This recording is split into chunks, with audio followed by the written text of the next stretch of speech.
Faire des allers-retours entre le fait d'être contributeur individuel et manager n'est pas une avancée et un recul. C'est un changement de responsabilité et il est complètement encouragé d'être manager un temps et de redevenir tech derrière et de faire des allers-retours. Chez Facebook, les seniors, en tant qu'engineering manager, si je leur dis quoi faire, je les mets en échec par rapport à leur revue annuelle. C'est à eux de me dire où est-ce qu'on va. Comme m'a dit une fois un des managers, notamment chez Microsoft, Hugo était jamais aussi bon que dans le chaos.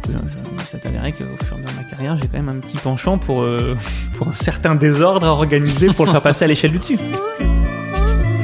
Je suis Pierre L'Hôpitalier, cofondateur de Kaibi, société spécialisée dans le digital et le développement applicatif. Ces 15 dernières années, j'ai eu la chance de rencontrer de nombreux CTOs et talents du monde de l'IT qui le sont devenus. Aujourd'hui, je leur donne la parole et ils nous donnent leur vision.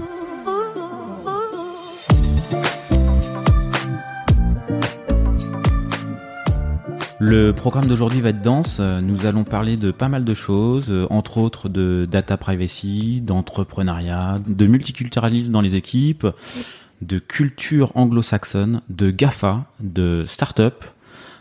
Et pour parler de tous ces sujets, je suis avec Hugo Venturini, qui était il y a peu encore CTO de Quant, un moteur de recherche qui respecte la vie privée, et qui est tout fraîchement CTO de Buster AI, qui développe une technologie qui fera sans doute parler d'elle dans les mois et les années à venir, avec une visée de détection des fake news. Donc j'imagine dans les mois à venir, va y avoir 2-3 sujets, on en reparlera. Eh bien Hugo, merci d'avoir accepté l'invitation et de t'émerveiller devant la salle dans laquelle nous sommes. Merci de l'invitation. Effectivement, c'est une bien jolie salle dans laquelle je traînerai bien quelques minutes de plus après l'entretien. Bah écoute, ça sera avec plaisir. Bon, pour les auditeurs, c'est une salle remplie de BD et Hugo apparemment a une culture de BD assez importante également. Et du coup, on a évoqué pas mal de sujets là. Je viens d'en évoquer pas mal en introduction.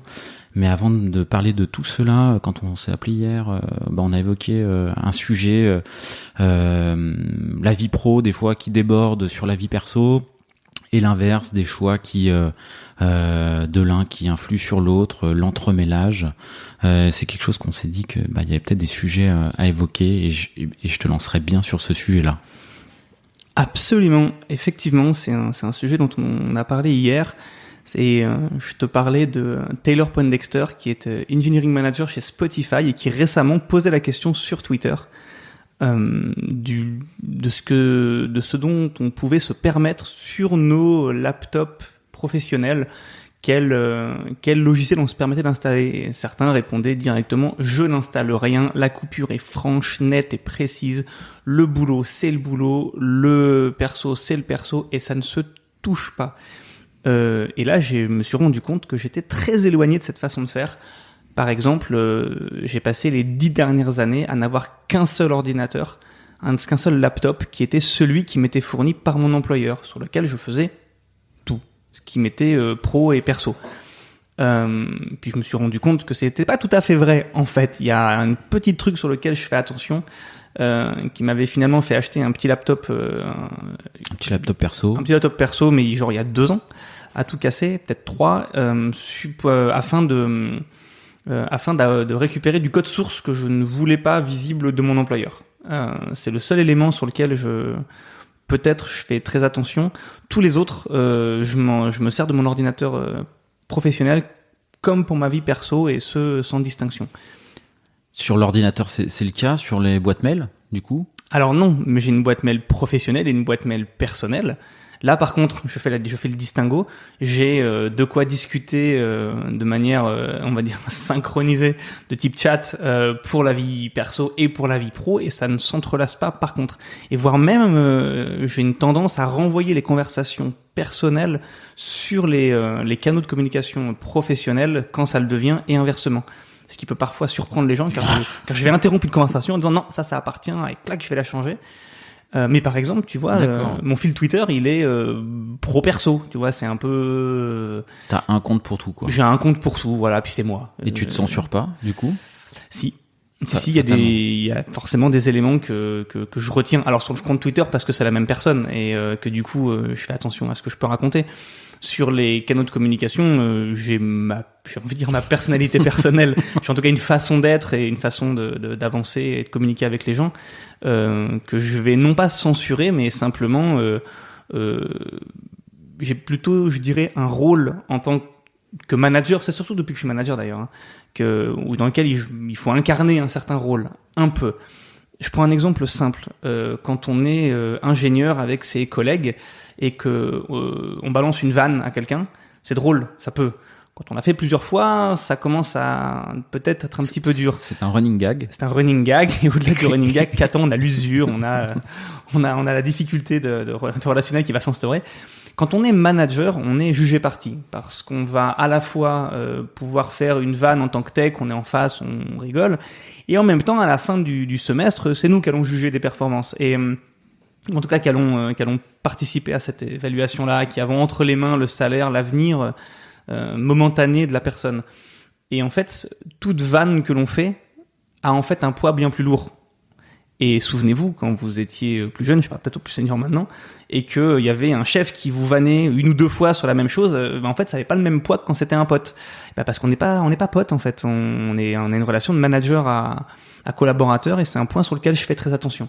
C'est d'avoir de me rendre disponible et ouvert, et surtout de ne pas laisser entendre qu'il y a espace à c'est pas forcément de la moquerie, mais il n'y a pas d'espace au jugement dans ce que font les gens. Est-ce que j'ai l'impression de pas être très clair? C'est très très clair. Ok, très bien. Et donc du coup, ce qui veut dire que dans cette censure, il y a simplement le fait qu'il y a des éléments quand on incarne un certain rôle qu'on ne se permet pas de faire ou de dire, tout comme quand on prend la parole en public, on s'arrange pour articuler, finir ses phrases, pas dire n'importe quoi. Ça paraît bête, tu vois, mais en fait c'est vrai. En fait, à chaque étape de ton avancée professionnelle, tu incarnes certains rôles qui sont plus ou moins éloignés de ta personnalité, j'ai envie de dire fondamentale, ou en tout cas de ta façon de t'exprimer en privé. Et je ne trouve pas que ce soit une mauvaise chose. Je me remets face au micro. Je ne trouve pas que ce soit une mauvaise chose que d'en prendre conscience et de décider de ne pas dire certaines choses parce qu'elles sortent du cadre et elles ont plus d'impact que ce qu'on pourrait imaginer. Du coup, il faut se censurer de temps en temps. Exactement. Ouais, et même si le mot censure, peut-être qu'on pourrait peut-être plutôt dire peut-être qu'on a le droit de respecter la personne en face et tout simplement. Tout simplement. Hier, quand on avait parlé de vie pro, vie perso, on avait évoqué les aspects Covid qui avaient justement un peu chamboulé le monde du travail avec du home office, et que les limites entre le monde physique pro et perso avaient été chamboulées. De ton côté, ça a changé des choses? C'est une bonne question. Est-ce que ça a changé des choses? Pas tant, pas dans ma façon d'utiliser mon seul ordinateur. Ouais. Ça, c'était bon. Pas tant dans la segmentation que j'ai de mon espace temporel privé et public. Je fais très attention à pas envoyer de mail à mes collaborateurs à des horaires indus. Je ne me présente pas comme étant au travail à des horaires indus pour ne pas laisser entendre que c'est une belle chose ou une bonne chose de le faire. Ce qui n'exclut pas de le faire. C'est encore très différent. Chacun gère son temps comme il le veut. En tout cas, je pense devrait pouvoir avoir cette occasion de le faire, tout comme le télétravail est en fait une forme de flexibilité quant à l'espace dans lequel on décide de travailler. Mais ça, c'est spatial. Et en fait, d'un point de vue temporel, c'est pareil. Ça a changé non pas de mon côté, mais ça a pu changer le regard que je portais sur l'autonomie des gens qui travaillent seuls dans une pièce. J'ai passé du temps à me dire qu'en fait, ça n'était qu'une question de discipline qu'on pouvait imposer au travers de process, ou que les gens avaient naturellement en eux, mais que tout le monde en était capable et pouvait y aller. En fait, ça a pu devenir particulièrement difficile pour certaines personnes. Mais il faut noter que le temps du Covid n'est pas un temps de télétravail normal. Si on a fait du télétravail pendant le Covid, on n'a pas fait du télétravail normal. Le télétravail normal, c'est simplement d'être capable d'être à distance de ses collègues, mais ça veut pas dire qu'on est bloqué chez soi une fois qu'on a éteint son ordinateur et qu'on prend pas l'air et qu'on n'a pas des copains et qu'on n'a pas une vie sociale. Donc méfions-nous du jugement sur le télétravail en le comparant au télétravail durant le Covid et durant les confinements. C'est très différent. Et puis c'était du télétravail contraint à 100%, tandis que voilà, aujourd'hui on peut revenir et adopter des modes hybrides pour ceux qui veulent préfèrent de l'hybride ou préfèrent rester chez eux, ou préfèrent être complètement au bureau, quoi. Je suis assez content de constater qu'il y a de plus en plus d'entreprises qui le proposent, de plus en plus d'employés qui vont le réclamer. Et dans le monde de la tech, on a la chance d'avoir la force du côté des employés, ou en tout cas principalement, pas que, mais plus que dans d'autres domaines, ce qui permet d'avoir une accélération de l'alignement des entreprises sur ce que peuvent demander les devs. De plus en plus de freelance, de plus en plus de télétravail, et maintenant il y a plein de gens qui peuvent se permettre de refuser un emploi parce que c'est sous condition de. Exactement, parce que c'est un des critères qu'il faut remplir. Et avant, il était accessoire, c'était un nice to have. Maintenant, ça devient quelque chose qui rentre dans les critères peut-être plus importants. Son espace de travail. Chez Quant, c'était quoi la politique ? Quand je suis arrivé chez Quant... Avant Covid, du coup. Alors, moi, je suis arrivé la semaine avant le premier confinement. Ah. Donc déjà, j'ai commencé par un confinement généralisé. Donc déjà, ça m'a calmé en termes de déplacement pour rencontrer les gens. Donc j'ai commencé par les premiers mois uniquement en visio avec tout le monde. À cette époque-là, Quant, c'était 4 bureaux, plus des personnes en télétravail depuis la côte méditerranéenne et Bordeaux. Fast forward, aujourd'hui, l'équipe tech, c'est dans 10 villes, il y a 3 bureaux. Voilà, c'est le télétravail est maintenant quelque chose de proposé chez Quant, quelque chose d'établi et quelque chose de j'ai envie de dire standardisé. On a un contrat standard de proposition de télétravail, on a des méthodes de travail qui nous permettent clairement, ça a été une avancée, j'ai envie de dire assez moderne. Quand je suis arrivé, le télétravail n'était pas la norme chez Quant. Et du coup là, tu dis voilà, je suis arrivé une semaine avant le premier confinement, c'est arrivé à d'autres, mais du coup c'est quand même un sacré baptême du feu. C'était ton premier poste de CTO ? Oui, c'était mon premier poste de CTO dans lequel je récupérais une équipe d'une 60aine de personnes. Donc, comme je le disais, dans 4 bureaux et donc du coup dans 6 villes, avec dans l'ensemble des métiers représentés, front, back, mobile, ops, DevOps, ML.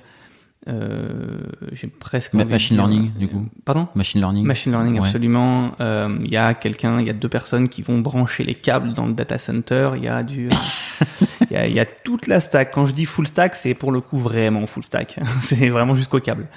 Et donc du coup c'était un sacré challenge de récupérer l'ensemble de tous ces sujets-là, sans forcément. Pardon. Le challenge était de récupérer tous ces sujets-là non pas en télétravail. Parce que le distanciel est quelque chose ça n'a pas été un... La difficulté était l'ensemble des sujets dans une entreprise dont la norme n'était pas le télétravail. D'accord. C'est-à-dire que tout le monde a dû se mettre à bosser en distanciel. Ouais. Et ça, et tout le monde n'avait pas cette habitude. Il y a eu des demandes de gens qui étaient avant dans le même bureau qui m'ont dit est-ce qu'on peut pas mettre des micros en continu pour faire comme si on était côte à côte. Très intéressant. Ah ouais. Et oui, bien sûr. Et pourquoi pas? Encore une fois, à chacun trouve sa façon de travailler. Ça ne serait pas la mienne, mais si eux, ça peut les aider à avancer. Il y en a qui l'ont fait? Il y en a qui l'ont fait, ouais. Alors ceci dit, je peux te parler d'une entreprise américaine qui a des bureaux à Londres et ils ont des caméras en continu à côté des devs et des écrans en continu. Comme ça, on est presque comme si le mec était à côté avec un écran et toute la journée on se pointe donc avec le décalage horaire. Mais quand tu arrives vers 14h en Grande-Bretagne, tu vois le mec qui se pointe. Donc alors ça doit faire du 10h à New York et tu vois que ça soit salut petit café. Ils ont mis ça en place. Donc le distanciel, mais au bureau, il y a 2 bureaux distanciés. Ils ont trouvé une mécanique pour. C'est une boîte dans laquelle t'as bossé que. Non. C'est. Tu veux le nom de la boîte? Bah ouais, je veux bien. C'est Jane Street Capital. D'accord. Ok. Ça c'est très particulier comme. Mais je crois pas que ce soit les seuls. Il y en a plusieurs en fait. En grattant un peu, plusieurs personnes m'ont dit non pas comme des politiques d'entreprise, mais parce que il y a 2 employés. Il y a 2 mecs qui voulaient le faire quoi. Ben voilà, puis qui s'entendent bien, puis qui passent tellement leur temps à babler de toute façon qu'à la fin ils ont fini par parce qu'ils bossent ensemble, pas au sens. Ouais. Mais j'ai vu ça chez Facebook. Chez Facebook, a employé depuis les bureaux londoniens des gens qui avec New York, avec la Californie, allumaient une caméra, commençaient Et ne l'éteignez pas le temps d'eux, puis des fois ils s'entendent coder, ils se parlent plus pendant quelques minutes, bon on va pas éteindre la vidéo pour rien quoi. Bah non. Et en fait finissent par être constamment connectés, mais en fait je suis à peu près sûr que si on faisait un sondage, on se rendrait compte que la plupart des gens qui sont longtemps en télétravail ont un ratio de temps de communication qui est élevé, et pas du tout anormalement, mais simplement de manière réaliste dans la vie. Le télétravail ne veut pas dire qu'on ne se parle pas ou qu'on se voit pas. Ça c'est aussi un défaut peut-être de jugement qu'on pourrait avoir. Le télétravail ne veut pas dire qu'on ne se voit pas ou qu'on ne se parle pas. C'est pas vrai. Ça crée même, peut-être des temps de communication même plus longs, j'ai envie de dire. Parce que... Je n'ai aucun chiffre. Non, mais je sais pas.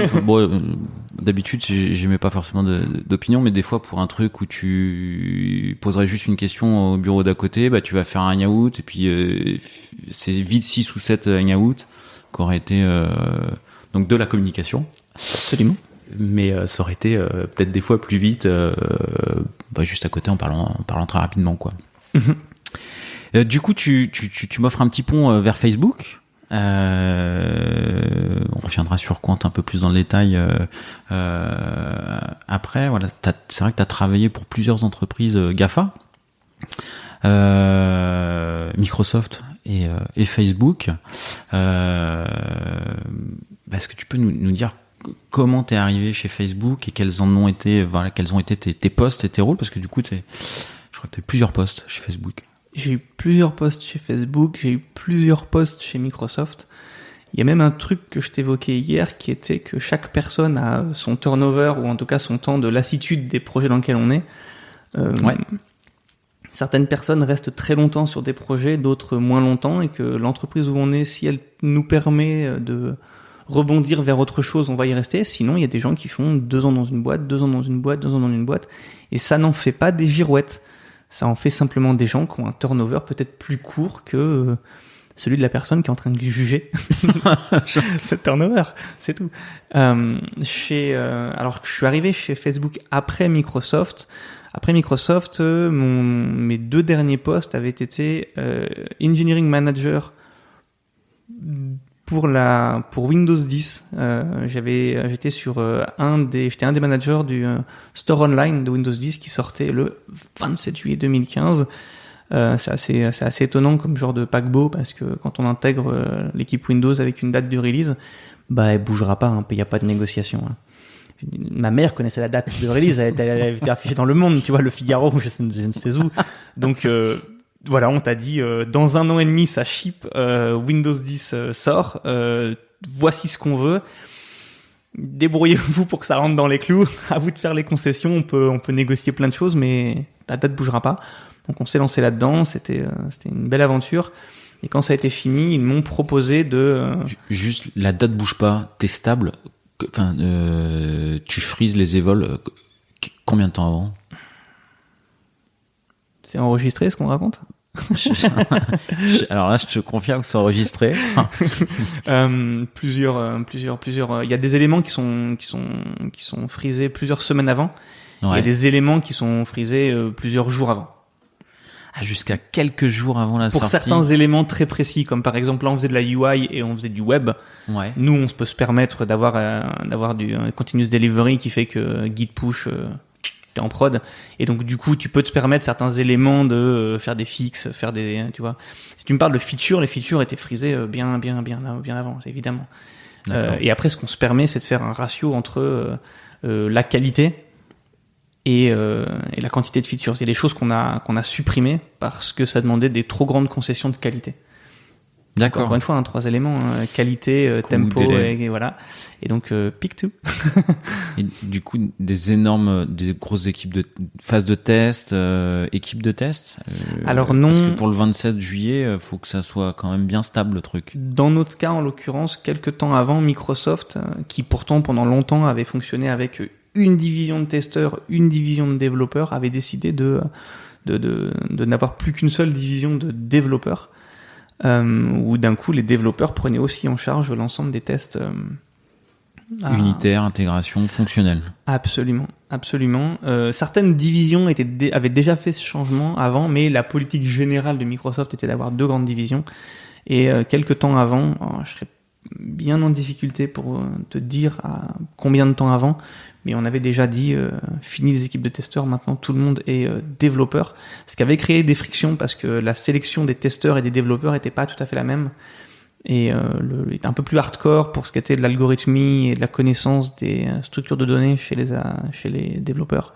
Ouais. Et chez les testeurs, du coup, de se retrouver du coup avec des demandes à hauteur de ce qu'on demandait aux développeurs, et certains se sont retrouvés un peu en difficulté.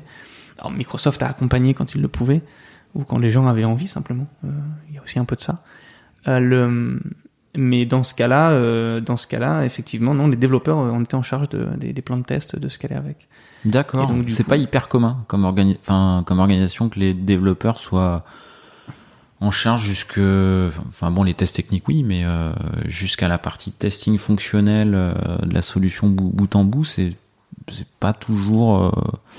Je pense que pour l'ensemble de Windows, en fait, il y avait encore une externalisation avec la partie test. Absolument, test, j'ai envie de dire visuel, test de comportement. Tu vois, le BDD est pas forcément encore rendu programmatique dans les entreprises, en tout cas assez rarement. Dans ce cas-là, il y avait évidemment encore des gens qui allaient tester. Il y avait beaucoup de tests manuels qui étaient faits par des gens. On avait des scénarios à rejouer, mais globalement, beaucoup des tests avaient été intégrés à la responsabilité en amont des développeurs. On avait des tests qui rejouaient au niveau de la UI avec du Selenium, avec du. C'est un type d'organisation que tu retrouves après et où tu t'inspires peut-être pour la suite ou. Alors oui, quand j'arrive. On va faire du fast forward de absolument. Alors chez Microsoft, c'était intéressant de voir ce changement de attention, vous bossez avec les testeurs et maintenant c'est vous les testeurs. En arrivant chez Facebook, c'est très différent parce que chez Facebook, il n'y a pas de titre. Tout le monde est software développeur. D'accord. Point. Il n'y a pas de senior, principal, architecte, lead, ce que tu veux. Flat. C'est software engineer. Et quand ton commit est prêt à passer en prod, tu te mets sur IRC. Oui, alors peut-être qu'ils le sont plus maintenant, mais quand j'y étais, c'était encore sur IRC. Tu te mets en direct, on te dit attention, ton commit part en prod, faut que tu sois là pour gérer la merde. Pour gérer quand ça se passe mal. Pardon si tu veux éditer ce que je viens de te raconter. Mais l'idée, celle-là, c'est que tu es en charge de bout en bout de tout ce que tu es en train de faire. Tu as accès à toute la codebase, tu peux faire ce que tu veux, tu peux aller taper où tu veux, mais par contre, il y a ton nom dessus. C'est toi. Et quand ça part en prod, c'est toi qui es on call, c'est toi qui est astreinte. D'accord, ok. Ça, c'est assez funky. Et je suis beaucoup plus inspiré par la culture d'ingénierie de Facebook que celle de Microsoft. Par exemple, chez Microsoft, on était dans une équipe, le projet était arrêté, la question était posée, qu'allons-nous faire maintenant ? On trouvait des choses à faire, mais on attendait qu'un projet nous arrive dans l'équipe. Chez Facebook, quand le projet s'arrête, chacun des devs est en charge de se trouver du taf. Donc il y a un job boss, il y a un job board à l'intérieur sur l'intranet. Tu peux regarder ce qu'il y a et te dire, tiens, tu contactes les gens, je peux réintégrer votre équipe, bah pourquoi pas, on discute, on y va. Ah, c'est incroyable ça, cet orga. Ouais. Alors ce qui exclut pas qu'en fait, les managers aident, les relations font. Mais chez Facebook, il y a une culture du d'Emergency qui est assez forte. Qui est bien développée. Le mot hacker pour eux est quelque chose d'important. Soit c'est one hack away pour l'arrivée, c'est la hack culture, le langage s'appelle hack. Tu vois, tout est dans fais tomber en marche. Fais tomber en marche. Il y a des posters qui sont marqués code wins argument. Donc tu vas me coder un truc, c'est un truc à me dire, tu vas me le coder comme ça au moins ce sera clair. Pas besoin d'un deck de slides. Et l'autre truc, c'est rien à Facebook est le problème de quelqu'un d'autre. C'est-à-dire que tu vois un truc qui va pas, ça devient ta responsabilité, t'as qu'à pas le voir. Non, je dirais pas ça, mais voilà, tu vois quelque chose, tu peux le faire. Tu contactes les gens, t'ouvres un bug, tu t'ouvres un ticket, tu le corriges toi-même. C'est un monolithe. Quand je suis parti, il faisait 1 million de fichiers. T'as accès à tout. Voilà. Donc ça c'est des cultures fortes. On parlait de culture d'entreprise, on a dit qu'on parlait un peu de culture d'entreprise, culture anglo-saxonne. Mm-hmm. Il y a des spécificités d'acculturation chez Microsoft et chez Facebook. Enfin voilà, parce que là c'est assez fort quoi comme mode de fonctionnement. C'est marqué. Ouais. Comment ça fonctionne le multiculturalisme et l'acculturation. C'est intéressant parce que pour pouvoir, alors, du coup, je vais rebondir sur ce que je disais avant. Pour pouvoir trouver une équipe avec laquelle tu peux travailler, Il faut donc que les équipes soient représentées dans le bureau où tu te trouves. La culture, ou en tout cas la politique de Facebook, est donc d'avoir peu de bureaux d'ingénierie, mais de taille conséquente. Par exemple, en Europe, ils décident d'avancer avec 2 bureaux. Le bureau des développeurs étant principalement celui de Londres, et celui de Londres grandit. Je crois que le calcul était de plusieurs milliers de personnes pour être considéré comme stable, et qui n'a plus besoin de grandir. Le bureau de Seattle a dû atteindre les 5000 personnes il n'y a pas très longtemps. Et ainsi, tout autre développeur ne commence pas à travailler dans une autre ville. Donc on ne démarre pas un autre bureau à Rome, à Berlin ou je ne sais où. Ce qui est assez différent par exemple d'un Google qui va avoir plein de bureaux. Certains petits, certains très gros. C'est un choix de politique. Quand je suis arrivé chez Facebook, c'était encore la politique du bootcamp. Si un ingénieur de Facebook veut nous confirmer ou infirmer le fait que ça se fasse encore aujourd'hui, avec plaisir pour l'apprendre. On avait 7 semaines pour choisir une équipe. C'est-à-dire qu'on était sélectionné pour rentrer chez Facebook sur des tests plutôt génériques de code, d'architecture, de cultural fit. Mais une fois arrivé, en fait, on avait 7 semaines. Et pendant ces 7 semaines, on a un mentor qui nous donne des tickets qui durent entre 1 jour et 1 semaine à faire, qui picore dans plein d'équipes. Donc j'ai fait un ticket avec Workplace, j'ai fait un ticket sur l'anti-spam, j'étais en Haskell, j'ai fait un ticket dans je sais plus quelle équipe, j'étais en Python, j'ai fait un ticket pour ceux que moi j'ai créé plus tard avec l'équipe HHVM, les gens faisaient des tickets en OCaml, tu vois, et en fait tu vas picorer pendant 7 semaines un peu en large, t'as une promotion, et du coup tu te crées un certain réseau en dehors de ton équipe dès le début. Tu te crées un certain réseau de gens avec qui tu vas travailler, et du coup quand tu dois choisir une équipe, en fait t'as déjà une certaine culture de l'entreprise, et un de leurs objectifs est de donner accès à des projets secrets sans avoir besoin de les publier à l'extérieur. Donc on cherche des software engineers, et en arrivant, en fait, vu que tu as accès à tout, tu peux aussi lever la main pour des projets qui sont en fait non discutés à l'extérieur parce que tu peux encore garder ce secret. Alors que sinon, ils pourraient mettre des job posts pour Workplace, pour Facebook, de Blue App, tu vois, ou Instagram, ou ce que tu veux, puis tous les projets secrets seraient un peu réservés aux gens qui arrivent, en fait. Ou alors, on irait chercher des gens sans leur demandant de pas le raconter. Et tu dis, quand t'arrives, t'as 7 semaines pour aller picorer un peu partout et choisir ton projet. Est-ce que tu choisis ton projet ou est-ce que faut aussi... Enfin, c'est bilatéral, j'imagine. Bien entendu. Donc, il y a aussi, j'ai envie de dire, l'image d'Épinal. La vie est belle, on code, on est avec des gens sympas. Puis à la fin, j'ai trop envie de bosser là-dessus. Puis en fait, pas forcément, parce que effectivement, on est complet. En fait, on est complet. En fait, il y a pas de taf. En fait, t'es pas assez bon. Ça peut être la réponse. Ça peut être un truc. Moi, ce qui m'est arrivé de dire, quand je travaillais dans l'équipe de compilation, il y avait des gens qui voulaient venir, mais j'avais pas forcément beaucoup de postes parce que on fait pas ce qu'on veut non plus. J'avais des postes ouverts dans mon équipe et il me fallait des gens qui avaient déjà une certaine maturité en compilation, et il y a pas mal de gens qui sont venus me voir en disant hey, je kiffe les compilateurs, puis travailler sur HHVM, c'est un impact incroyable. Quand on livre HHVM, il y a tout Facebook qui s'en sert toutes les microsecondes, plus Wikipédia, plus tout Slack, et sur HHVM, plus Baidu, plus tu vois. Donc quand tu fais ton guide push, t'as la sensation d'avoir un petit impact, tu vois, dans le monde. Ouais. Et donc du coup, ça peut devenir attirant. Puis la compilation, tout le monde n'aime pas, mais en fait, c'est un domaine dans lequel il y a des challenges incroyables à relever, hyper intéressants. Moi, j'en viens, donc je prêche pour ma chapelle, mais voilà. Et donc du coup, ça a attiré des gens, mais on devait dire, désolé, c'est pas une équipe dans laquelle tu peux venir pour l'instant. Faut que tu ailles te faire tes armes d'ailleurs ailleurs. Dans d'autres équipes, c'était plus évident. On voulait peut-être des profils plus généralistes, pardon. Ça peut arriver. Il y avait un peu de tout en fait. Tu vois, c'était donc du coup, au début, tu te pointes en disant, hey, je pourrais aller travailler où je veux. Puis en fait, à la fin, non, tu travailles là où tu peux. Faut pas déconner non plus. Mais c'est des merdes d'Anzizish. Et puis, mais ceci dit, il y a beaucoup d'aide. Il y a un job board qui va très très bien fléché. Attention, faut mesurer l'impact. On t'encourage vraiment sur certaines équipes. C'est là qu'il y aura un gros impact à avoir. Ça va être plus facile. Il y a des mentors qui sont là. Les mecs viennent faire de la réclame. C'est super. C'est pas une blague. Pour la blague, dans les bureaux londoniens, il y avait une salle qui s'appelait Hogwarts. Ouais. Et il y avait 4 maisons. C'est pas une blague. Il y avait 4 maisons et il y avait une des journées pendant le bootcamp où tous les bootcampers qu'on était en train de chercher des équipes venaient, et t'avais les leads des différentes maisons qui venaient prêcher pour leur chef. Si vous venez chez nous, on bosse là-dessus, ça va être intéressant. Et voici les postes qu'on a ouverts, c'est là qu'on vous encourage à venir, c'est super intéressant. C'était assez fou. C'est vraiment un immense mercato hyper intéressant et ça taffe hyper bien. C'est encadré. J'ai vraiment passé un excellent moment là-dedans. C'était vraiment, vraiment, vraiment chouette, mais ça ne convient pas à tout le monde. Et du coup, toi, t'as démarré en tant que dev. Alors j'étais manager chez Microsoft et je suis rentré comme dev chez Facebook.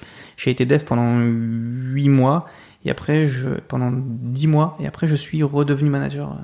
T'es rentré comme dev chez Facebook pour rentrer chez Facebook parce que t'avais envie. Tu vois, c'est un retour arrière vers de l'opérationnel technique après avoir fait de l'engineering management. Ceci n'est pas un retour en arrière. Il faut arrêter avec ça.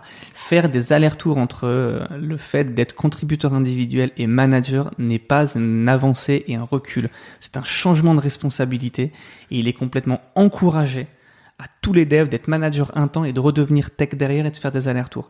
Je chéris les organisations qui proposent aux employés de faire ces allers-retours. Vraiment. Chez Microsoft, chez Facebook, ça se fait très bien. J'ai croisé plein de gens qui étaient dev pendant un temps, tech lead, puis pass manager pendant un temps, puis reviennent à leurs premières amours de codeur, puis retournent manager. J'ai même envie de dire les tech leads les plus faciles et les plus encourageants que j'ai pu avoir, c'était ceux qui étaient passés par la case management pendant un temps. Il y en avait un chez Microsoft avec qui j'ai travaillé, qui était déjà un dev incroyable, un architecte incroyable. Et le fait qu'il ait été manager avant ça, c'était un vrai bonheur de l'avoir dans l'équipe. Pourquoi ? Parce qu'il avait une notion des problématiques que je pouvais avoir. Ça paraît bête, mais du coup, il arrivait à prévoir des trucs qu'il voyait venir. Il me dit, bon, là, Hugo, tu vas droit pas dans le mur, mais là, tu vas droit vers une période qui va être difficile. Bouge pas, je m'occupe de ça. Et il me prenait du taf en tant que tech lead, de son rôle de lead, où il me pré-mâchait des choses qui étaient en fait dans son rôle, mais il me l'annonçait et il le voyait venir. Et j'ai envie de dire, il avait une vision assez large. C'était vraiment hyper incroyable. Et donc, étant chez Microsoft, au bout de 5 ans, Facebook me mettait des coups de bâton dans les côtes en disant « Ah, viens, ça va être sympa ». Et ils ont pas menti, hein, c'était vraiment sympa. Et quand on a décidé de passer les entretiens, en fait, j'ai décidé de passer les entretiens pour rentrer comme dev, parce que quitte à aller chez Facebook, autant mettre les mains dedans. À la taille de l'animal, on a envie de voir un peu à quoi ressemblent les entrailles, et le meilleur moyen de voir les entrailles, c'est d'avoir l'occasion de les modifier, de taper dedans, de regarder. Donc c'est une vraie envie, quoi. C'est une vraie envie, ouais. J'y suis allé vraiment avec une certaine appréhension, parce que je continue à appréhender ce genre le mode de sélection qu'il peut y avoir. Et je pense que ça se prépare. Certains me disent, moi je les prépare pas et je les passe. Tant mieux pour toi. Tant mieux pour toi, ou en tout cas, peut-être que ça te convient mieux, mais je pense que ça se prépare. Il y a des manières plus évidentes et plus efficaces de les préparer. Mais moi, ça m'a généré une certaine appréhension. Et puis on arrive là-dedans, dans ce monde avec des chiffres incroyables. Quand on regarde le nombre de connexions à la minute, à la journée, à la seconde, c'est pas des chiffres qu'on manipule d'habitude. Tu les as en tête, les chiffres de l'époque ? Les chiffres de l'époque, on avait passé depuis pas très longtemps les 2 milliards de daily active users. Donc il y avait 2 milliards de personnes qui tous les jours revenaient utiliser, ce qui faisait donc plusieurs milliards de connexions, Ouais, c'est fou. Ah, j'ai plus les chiffres exacts, mais voilà, le chiffre de user était celui-là. À l'époque, il y avait donc voilà, et sur l'ensemble des utilisateurs, c'était dont 80% mobile. Et sur ces 80% mobiles, dont 80% sur Android. Et sur ces 80% Android, dont 50% sur des Android vieux de plus de 4 ans. Ah. Il fallait un peu de rétrocompatibilité. Il fallait un peu de rétrocompatibilité. Et les équipes mobiles étaient assez bien organisées et assez incroyables en termes de gestion du coup de la diversité. Parce qu'autant iPhone, il y en a pas tant que ça, puis il faut le faire quand même. C'est pas si facile, mais il faut le faire.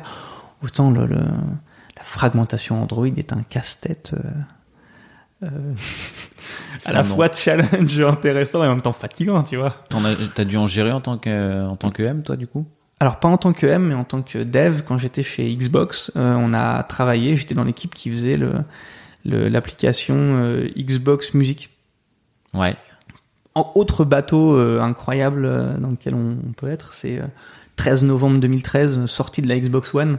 J'étais dans l'équipe Xbox depuis Paris et on travaillait sur l'application mobile. C'est une date qui change pas non plus, c'est ça. C'est un peu le même genre. Alors si tu veux un truc très rigolo, je crois que c'était au large de l'Australie. Ils avaient une immense piscine. C'était, je crois, Donc ils avaient calculé, je crois que c'est le premier endroit où on pouvait vendre une Xbox. Or c'était la date était sortie, donc avec les time zones, faisait que. Et donc la première Xbox qu'ils pouvaient vendre, ils l'avaient mis dans un coffre dans une piscine de requins. et ils filmaient ça en disant la première Xbox, elle est bien protégée par des requins. C'était un marketing incroyable. Dans Paris, il y avait un hôtel qui s'appelait, il y avait 5 chambres qui avaient été redesignées aux couleurs des 5 jeux qui sortaient, les premiers jeux qui sortaient avec, donc Forza par exemple. Ils avaient bloqué Times Square avec les voitures de Forza. Enfin, tu vois, marketing développé. Et toi, t'es à la fois personne et à la fois il y a une forme de fierté à pouvoir être embarqué dans cette aventure-là. Ouais. Et donc là, dans ce cas-là, on faisait l'application Android avec une équipe vraiment top. J'en garde un excellent souvenir d'organisation et de travail d'équipe. C'est vraiment un travail d'équipe. L'équipe, je pense, est un des éléments essentiels dans ce travail-là. Et on est arrivé au bout à la bonne date. C'était chouette. Je reviens sur Facebook rapidement sur parce que tu as parlé un peu de comment ça se passe en tant que développeur chez Facebook.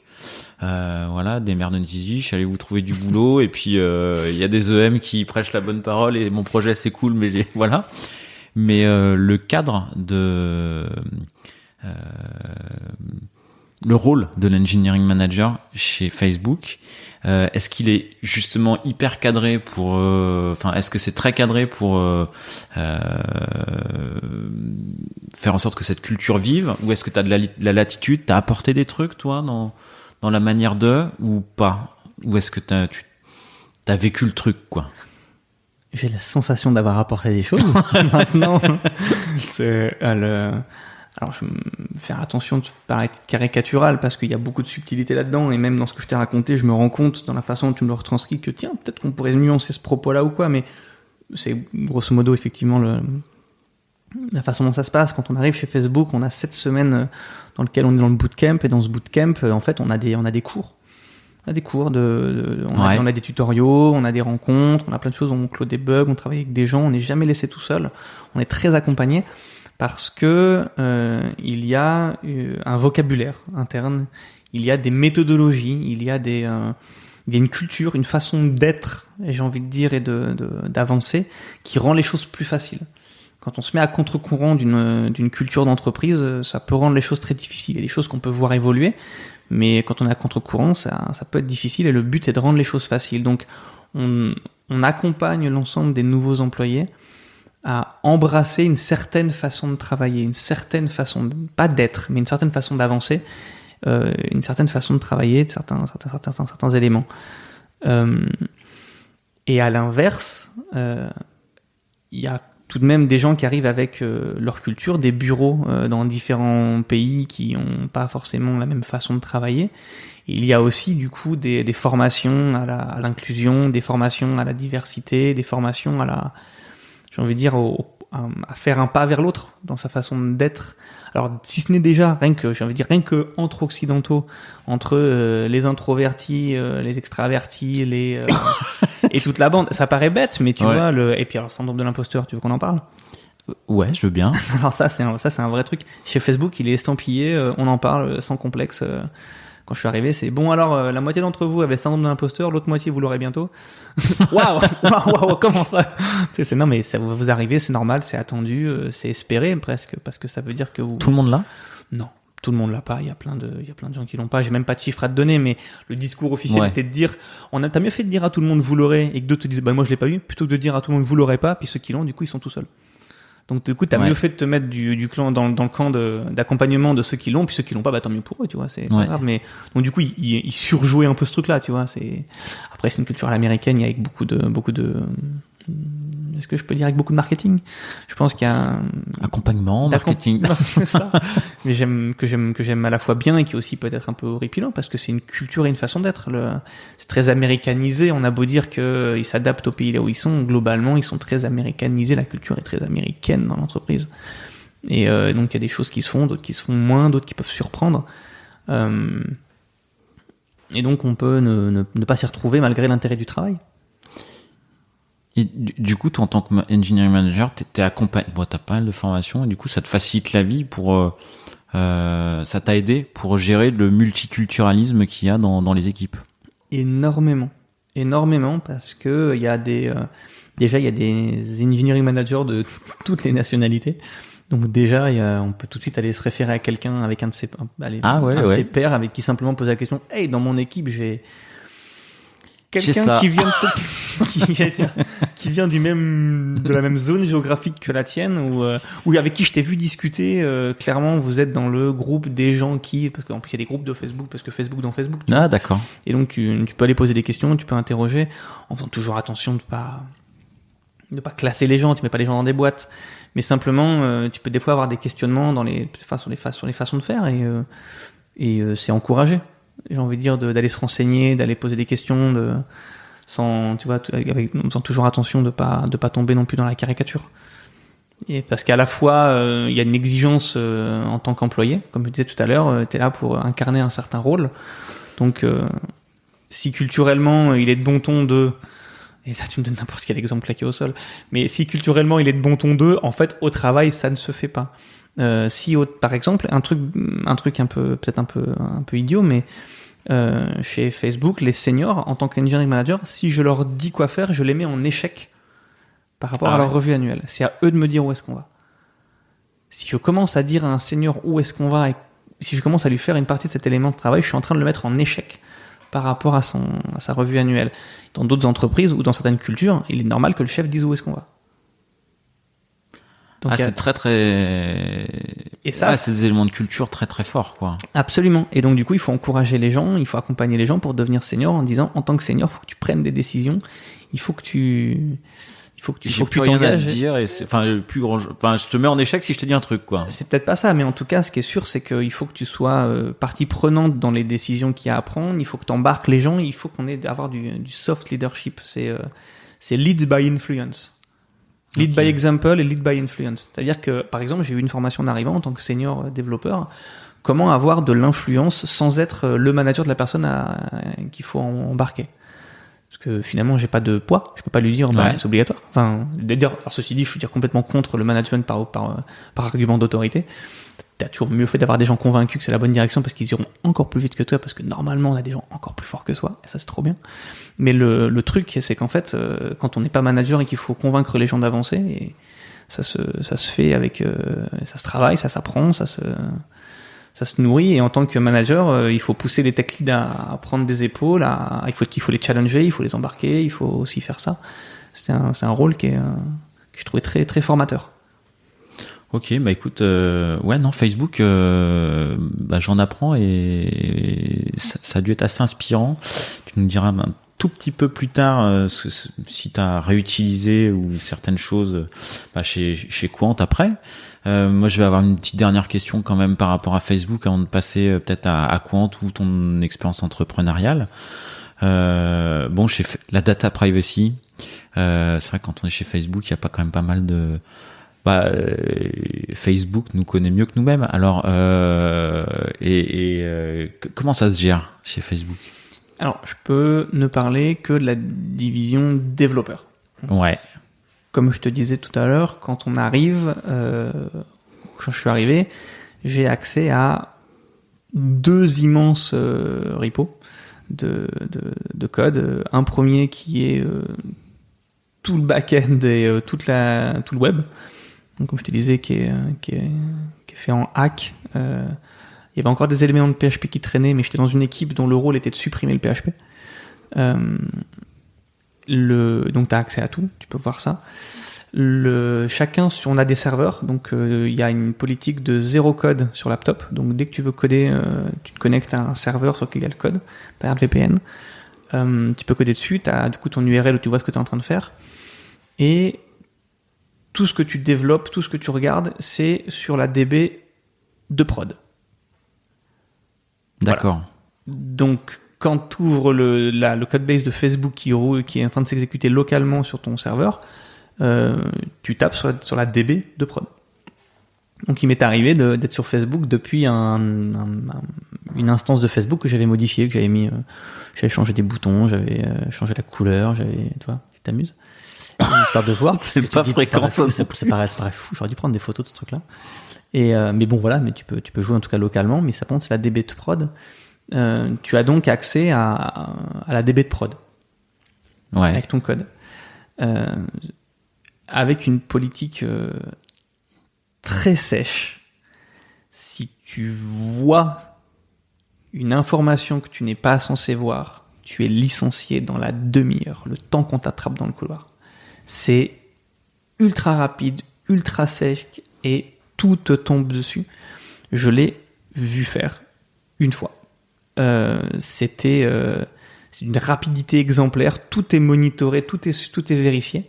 Le but, en fait, est de fluidifier la capacité de travail et la productivité des ingénieurs en leur donnant certains pouvoirs. Mais avec les pouvoirs viennent les responsabilités. Et donc, du coup, le but est de ne pas ralentir les devs en les chaperonnant de trop avec des barrières. Le but est d'augmenter leur responsabilité en explicitant clairement leur responsabilisation. Et donc, du coup, parmi les éléments que l'on fait lors du bootcamp au début, c'est qu'on nous répète bien, on nous montre comment faire, on nous dit bien, voilà, maintenant que vous l'avez fait une fois, si vous le faites une fois, ce ne sera pas une erreur, c'est que vous aurez choisi de le faire.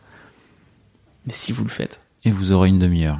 Ça, je dis une demi-heure. Je pense que des fois, ça peut être plus rapide. Des fois, c'est parce qu'il y a l'ascenseur à prendre pour attraper le mec, mais c'est pas une blague. Ça peut être vraiment... En tout cas, c'est tout de suite. Dès que c'est vu, c'est tout de suite. Tout s'arrête. Clac, tout est coupé, tout s'arrête, machin. On a vu la personne... Quand il y a doute, il y a le temps de s'expliquer quand même. Hein. Ouais. Il y a le temps de s'expliquer, mais quand il n'y a pas de doute. Mais ouais, effectivement, quand il n'y a pas de doute, voilà, ça c'est la politique est vraiment très très très très forte et très appuyée et très très sèche. D'ailleurs, quand on devait débugger quelque chose sur Facebook, et que c'était parce que des fois on est obligé de se connecter au nom de quelqu'un pour pouvoir reproduire le bug. Parce qu'on veut simplement reproduire pour essayer de voir si on arrive à le comprendre. Ça peut être avec en prenant le compte de quelqu'un.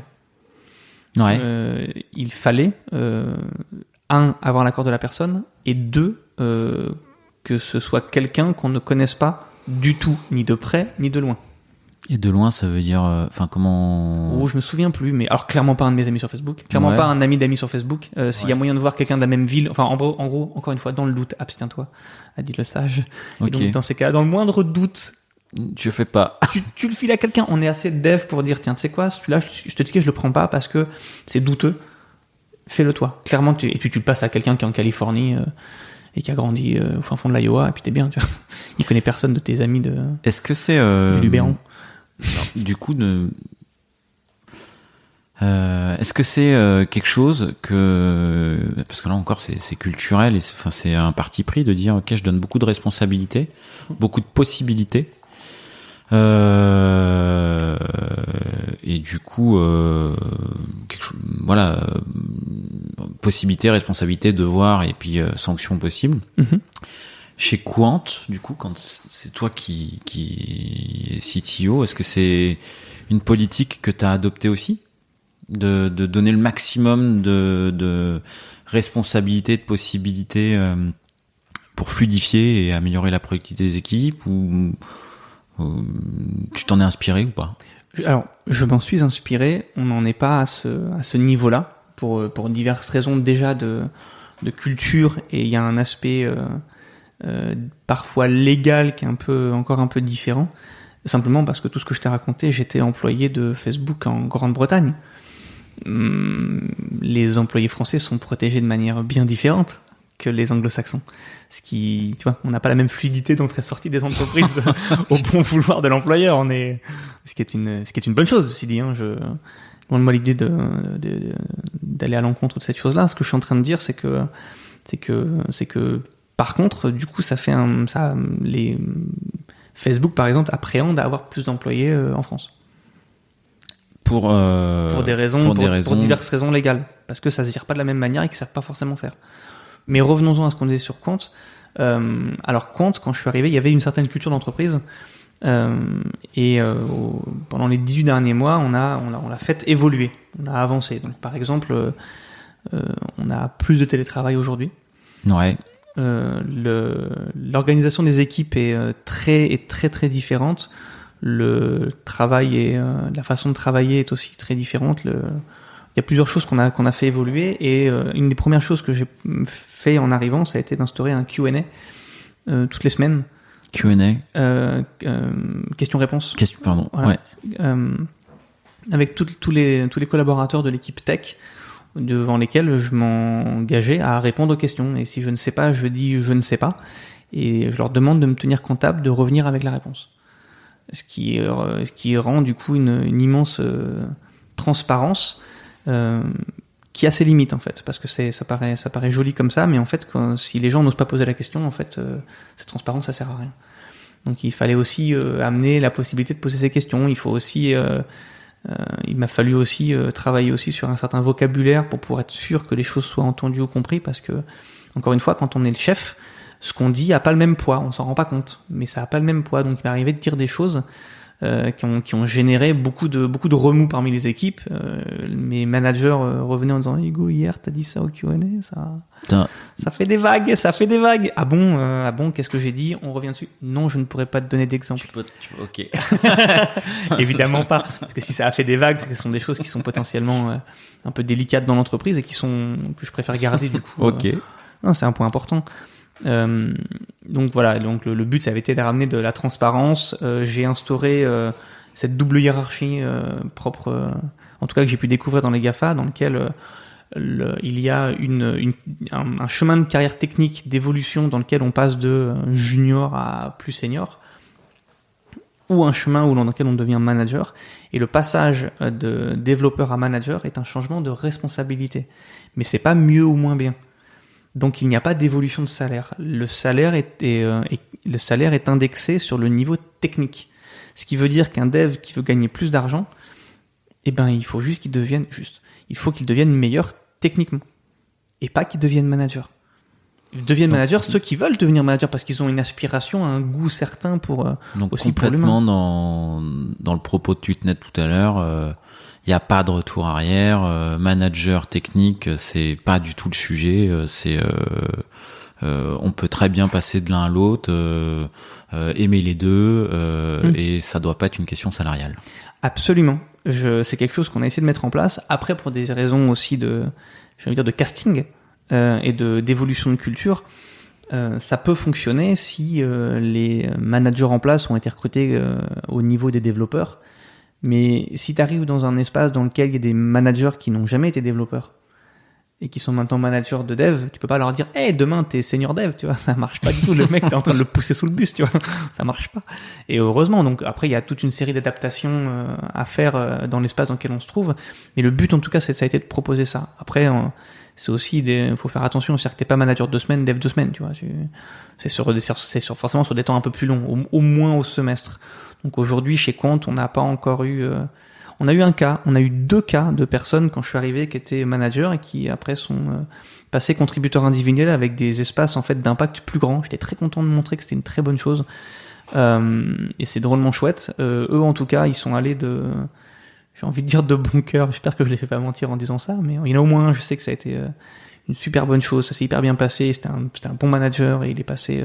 contributeur individuel en élargissant son scope, et c'était un vrai bonheur de l'avoir là où il est encore maintenant, et qui aspire à de nouveau être manager après. Et encore une fois, lui me disait son but c'est de contribuer à l'espace de Quant. Être manager est une façon de contribuer, mais c'est pas une fin en soi. Et je trouvais que c'est vraiment le meilleur esprit à avoir. C'est-à-dire que le rôle qu'on incarne est là pour faire avancer un certain. On essaie de se mettre là où on a le plus de chances de faire progresser le bateau, le projet dans lequel on est. Maintenant, si le but c'est d'être manager comme une fin en soi, c'est pas forcément une mauvaise chose. Attention, je dis pas que c'est une mauvaise chose, je dis juste que peut-être des fois il va falloir se méfier de l'apport qu'on a à avoir dans le projet dans lequel on est et savoir se retirer, peut-être s'intéresser à un autre projet ou quoi. Ça peut être des vraies questions à se poser. Qu'est-ce que je fais ici? Où est-ce que j'avance? Où est-ce que j'ai envie d'aller? Comment je contribue? Il n'y a pas que soi en fait. J'ai l'impression d'avoir dérivé. C'est clair, ouais. Et donc du coup chez Quant, on a essayé d'instaurer ça. Donc j'ai évidemment passé un long temps de consultation avec les managers qui ont fait un super travail, super groupe de managers chez Quant, de manière à mettre en place cette double hiérarchie qu'on a ensuite poussée, qu'on a fait accepter par les devs. Ensuite on a essayé de normaliser du coup les salaires dessus. On a avancé parce que le principe de cette chaîne-là fait aussi que du coup tu peux avoir des ranges de salaire par niveau, et ce qui simplifie aussi les négociations, parce que un des problèmes de la négociation salariale, c'est que c'est pas le mec le plus fort qui a le meilleur salaire ou qui est le mieux payé ou qui est payé à hauteur de ce qu'il est en train de faire, c'est celui qui sait négocier. Mais c'est pas une blague. Ça peut être drôle finalement, mais à la base c'est pas une blague. Et en fait, le mec qui négocie le mieux, tant mieux pour lui. Mais en fait, et le problème c'est que souvent ça va impacter, ça va avoir un impact en fait sur celui qui sait pas négocier et qui pourtant mériterait d'être eux. Et tu es en train de le rabourer, de le brimer, ou tu vois, de pas lui donner un espace dans lequel il va vraiment être bien et avoir envie de se donner en fait. Et tu vois, c'est un peu comme dire il y a de l'espace que pour les extravertis en fait. Les meilleurs devs sont pas les plus extravertis du tout, pas forcément, ça a aucun sens, c'est même complètement orthogonal, tu vois. Et donc ce que tu as envie de faire, c'est créer un espace dans lequel la marge de négociation a une certaine forme, parce que tu peux y aller, mais surtout ce qu'on va essayer de valoriser, c'est le fait qu'on ait estampillé un certain niveau technique. On y va. Moi, quand j'ai postulé chez Microsoft et chez Facebook, j'étais épaté parce que quand ils m'ont dit combien tu veux, j'ai donné les chiffres et à chaque fois ils m'ont fait des propositions au-dessus. Mais je sais pas négocier, moi, faut pas me demander. Je sais pas je sais pas négocier. Il s'avère qu'à la fin, finalement, je m'en sors pas mal, mais réellement, ce que je veux dire, c'est que je suis pas un négociateur. J'ai quand j'entends parler de gens qui négocient leur salaire, j'entends les négociations et je suis complètement épaté par la façon dont ça se passe, tu vois. Et je pense que ça devrait pas être un espace de marge de manœuvre trop grand. Ça devrait être, et que c'est bien si c'est un peu normé, c'est un peu lisible. Normé, voilà. Exactement. Okay. Je me rends compte qu'on a parlé de Quant. Alors bon, autant Microsoft, Facebook présenter ces entreprises, c'est un peu surfait. Autant Quant, je suis pas sûr que ça parle à tout le monde. Est-ce que tu peux nous dire un petit peu Quant, c'est quoi, ça fait quoi, quelles en sont les ambitions, voilà. Quant est un moteur de recherche qui se veut respectueux de la vie privée. Pour respecter la vie privée, il y a plusieurs façons de le faire. Je vais pas aller à l'encontre du fait que Apple estampille partout en ce moment en privacy first, tu vois. On respecte la vie privée, mais ils le font en gardant tout. L'une des manières de faire est aussi de ne rien garder, ce qui se fait que, du coup, vu qu'on n'a rien gardé, on a la garantie de respecter ce qu'on n'a pas, vu qu'on l'a pas, en termes de data, tu vois. Donc, Quant ne garde aucune donnée individuelle. On garde des données qui nous permettent du coup d'avancer quand même et de travailler pour essayer d'améliorer la pertinence et la performance. Quant est un moteur de recherche qui a été créé en 2013, première mouture en 2013, qui a avancé jusqu'en 2020, quand est parti au mois de janvier le cofondateur et PDG. Il est parti notamment et a créé notamment Alternative. À ce moment-là, la direction a été renouvelée, j'ai envie de dire pratiquement intégralement, et c'est là que je suis arrivé avec des gens qui venaient de divers horizons. On avait quelques accointances de gens qui avaient travaillé notamment pour Microsoft, mais je ne les connaissais pas chez Microsoft à cette époque, c'est assez marrant. On a retracé un peu nos historiques et on se connaissait pas là-bas. Moi, j'ai rencontré C'est grand, Microsoft. C'est grand, Microsoft. Et puis surtout, ils étaient dans des divisions en aval du produit, parce que près du marketing et de la vente. Moi, j'étais en amont, parce que j'étais développeur, et dans des divisions, nos badges ne laissaient pas rentrer dans les bureaux les uns des autres. Donc, on n'est pas de raison de se rencontrer, donc on se connaissait pas. Et donc là, on est arrivé chez Quant, avec la demande auprès du board d'une certaine évolution de la stratégie. Sur lequel on a du coup tous ensemble travaillé, qu'on a fait évoluer. Il y avait une culture interne, il y avait des produits, il y avait une façon de travailler, il y avait un espace média, il y avait une façon de faire. On nous a demandé de faire évoluer l'ensemble des critères qui définissaient Quant, sauf la marque, en espérant que on puisse s'appuyer sur le fait que Quant est en fait une marque qui est connue pour respecter la vie privée. Et aujourd'hui, le moteur de recherche, je sais pas comment ça s'exprime, les parts de marché ou les parts de recherche par rapport à d'autres moteurs comment ça s'exprime? En nombre tu peux parler de parts de marché. On va se ramener à des parts de marché mensuelles ou journalières, tu vois.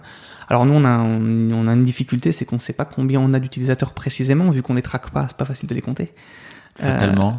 Donc autant je peux te dire qu'on sait combien on a de queries qui arrivent par jour, mais par contre de là à dire combien d'utilisateurs, c'est un peu plus compliqué. Médiamétrie a une façon de compter qu'il nous fait rentrer dans une certaine case qui, à mon avis, est pas fausse au sens où on est dans les bonnes proportions. Ouais. Mais je reste assez curieux de leur technique, de leur manière. Je dis pas qu'elle est pas invisible et je pourrais très bien aller m'en occuper, c'est juste que j'avais pas de raison de passer du temps à m'occuper de ça, j'avais d'autres choses à faire, très sincèrement. De globalement, ce que je voulais voir, c'est qu'on arrive à gagner en part de marché, qu'on arrive à gagner en qualité technologique, en qualité de réponse, de pertinence, à diminuer la dépendance qu'on pouvait avoir sur nos partenaires. C'était un des buts que j'avais aussi. Quel partenaire, du coup? Quand on fait un moteur de recherche, on prend le parti de... Si on ouvre un peu le capot de l'architecture... Et je veux bien... j'avais parlé avec Frédéric Rivin, qui a une solution qui bosse chez Dashlane. Il avait parlé également, lui, d'architecture zero knowledge pour ne garder aucune donnée des utilisateurs. J'imagine que c'est d'autres architectures et d'autres solutions techniques que vous avez. Mm-hmm. Mais si on peut ouvrir le capot un petit peu. Quand on fait un moteur de recherche, on a un problème simple et à la fois compliqué à résoudre. C'est que les gens cherchent une information ou une réponse et il faut leur donner. So far, so good, j'ai envie de dire. Et tu peux très bien... et ce que tu vas faire, c'est que, supposons que tu as un produit, soit tu dis, voici les limitations de mon produit, mais ce que je vous garantis, c'est qu'il n'y a que moi qui essaie de vous répondre. Soit on peut dire, vous venez pour une réponse, si moi j'arrive pas à vous répondre, je m'appuie sur un partenaire. D'accord. Aujourd'hui, Quant prend le parti de cette deuxième façon de faire. On préfère que les gens aient une réponse, quitte à ce qu'elle ne soit pas donnée par notre stack technique. Ouais. Et donc on s'appuie dans ces cas-là sur un partenaire externe qui est Microsoft Bing, avec la volonté et le travail pour réduire le nombre de fois où on s'appuie sur Microsoft Bing. Je sais qu'il y a des controverses sur cette relation qu'on a pu avoir avec Bing, de par des déclarations, de par des chiffres qui ont pu être donnés. C'est pas un débat dans lequel j'ai envie de rentrer. En arrivant chez Quant, le but de la direction a été de travailler pour faire avancer ce domaine-là, pour que la tech soit capable de prendre le pas. On a œuvré dans ce sens-là du plus fort qu'on pouvait. Et j'espère simplement aujourd'hui qu'on soit assez audible sur le fait qu'il y a des évolutions qui sont en fait positives pour le moteur. Et je peux entendre plein de choses, comme par exemple, oui, mais ça fait bientôt 10 ans que vous existez et vous n'êtes toujours pas à la hauteur d'eux. Je dis oui, soit. Qu'est-ce qui fait qu'on... techniquement, voilà, il y a une query, il y a une demande. Mm-hmm. Qu'est-ce qui fait qu'on arrive à donner la réponse? Enfin, comment vous faites pour donner la réponse ou ne pas la donner, du coup? Alors... Merci pour la question. Waouh. Sans tableau blanc, c'est plus compliqué, mais d'abord, le moteur de recherche, on peut diviser l'architecture en deux parties. On va poser donc la première partie, donc celle dont tu me parles, c'est que la query arrive, on va essayer de la lire, donc on va faire du traitement automatique des langues, du NLP, ouais. Et on va essayer d'en extraire de l'information, d'en saisir programmatiquement une forme de sémantique. Et ensuite, on va regarder dans l'ensemble de la donnée qu'on a chez nous pour savoir qu'est-ce qui répond le mieux à ce qu'on a compris. Tu vois ?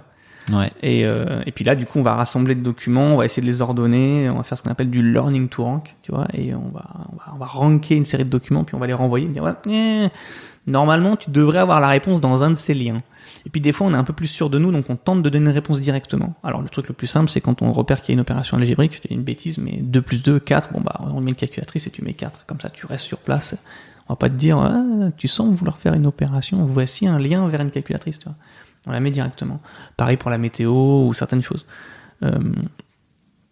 On évalue à 64% des queries sur Google qui ne sont suivies d'aucun clic. Ce qui est immense. 64%. Ouais, j'ai lu ce chiffre dans une source que je trouvais fiable, mais je ne suis incapable, comme ça de mémoire, de te ressortir. Ouais. Et ça me paraît crédible. Enfin, tu vois, il y a plein de fois où tu utilises Google, tu tapes un truc et tu as la réponse là et tu sors pas de Google, tu t'arrêtes là. Ouais. Et le but, ça peut être potentiellement d'aller là-dedans. Enfin, ils sont assez malins pour dire la réponse c'est ça et non pas la réponse c'est peut-être là. Du coup, pour référencer les sources de réponses,